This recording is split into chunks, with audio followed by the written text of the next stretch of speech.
अगर कभी मगरमच्छ और एनाकोंडा की फाइट होगी तो कौन किस पर भारी पड़ेगा? क्योंकि एक तरफ किसी भी जानवर को जिंदा निगलने वाला बाहुबली मुंह वाला एनाकोंडा है, दूसरी ओर अपने मशीन जैसे जबड़े से हड्डियों का चुरा कर देने वाला खूंखार मगरमच्छ है।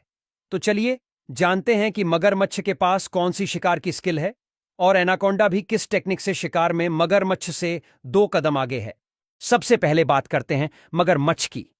मगरमच्छ की शिकार करने की डेथ रोल तकनीक सबसे पॉपुलर है, जिसमें वह अपने शिकार को अपने मजबूत जबड़े में पकड़कर तेजी से घुमाता है, जिससे शिकार के अंग चकनाचूर हो जाते हैं और शिकार पलक झपकते ही मर चुका होता है।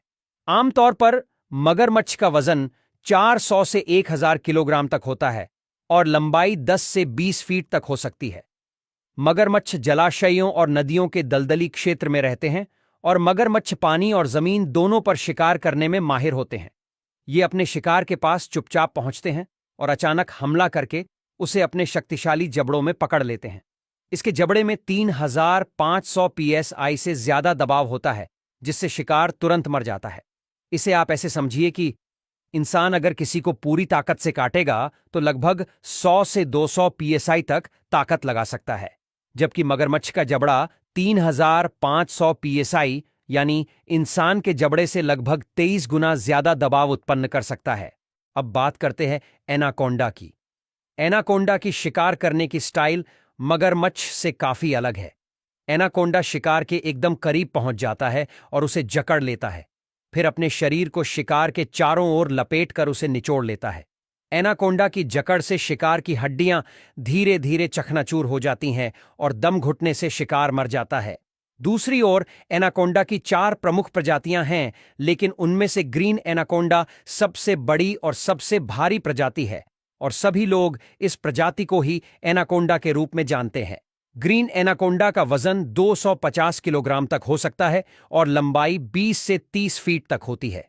एनाकोंडा भी मगरमच्छ की तरह नदियों के किनारे और घने जंगलों में रहते हैं और ज्यादातर समय पानी में बिताते हैं, जिससे शिकार को जकड़ने में उसको काफी मदद मिलती है। एक सबसे मजेदार बात यह है कि मादा एनाकोंडा अंडे तो देती है, लेकिन अंडे के उसके शरीर के अंदर ही फूटते हैं और फिर बच्चे जीवित पैदा होते हैं। मादा एनाकोंडा एक बार में 20 से 40 जीवित बच्चे को जन्म दे सकती है। अब जानते हैं कि मगरमच्छ और एनाकोंडा क्यों लड़ाई करते हैं और दोनों में से जीतेगा कौन। इनकी लड़ाई होने के पीछे कई कारण हो सकते हैं, जैसे कि अगर एनाकोंडा और मगरमच्छ एक ही समय में किसी बड़े शिकार हिरण या जंगली सुअर का पीछा कर रहे हों तो उनके बीच संघर्ष हो सकता है कि कौन शिकार को पहले पकड़ेगा। मगरमच्छ और एनाकोंडा दोनों अपने क्षेत्रीय अधिकारों के लिए भी लड़ते हैं। अगर कोई एक दूसरे के क्षेत्र में प्रवेश करता है तो संघर्ष होना स्वाभाविक है। अब जानिए, दोनों में से कौन किस पर भारी पड़ेगा, मगरमच्छ या एनाकोंडा। लड़ाई का परिणाम इस बात पर निर्भर करेगा कि लड़ाई कहां हो रही है। अगर लड़ाई पानी में होती है तो दोनों में से एनाकोंडा का पलड़ा भारी हो सकता है, क्योंकि एनाकोंडा पानी में अधिक फुर्तीला है और अपने शिकार को जकड़ने में माहिर है। वहीं दूसरी ओर जमीन पर मगरमच्छ का पलड़ा भारी हो सकता है। इसके शक्तिशाली जबड़े और काटने की शक्ति एनाकोंडा को गंभीर रूप से घायल कर सकती है। मगरमच्छ तेजी से हमला कर सकता है और अपने मजबूत जबड़े की मदद से एनाकोंडा को काबू में कर सकता है।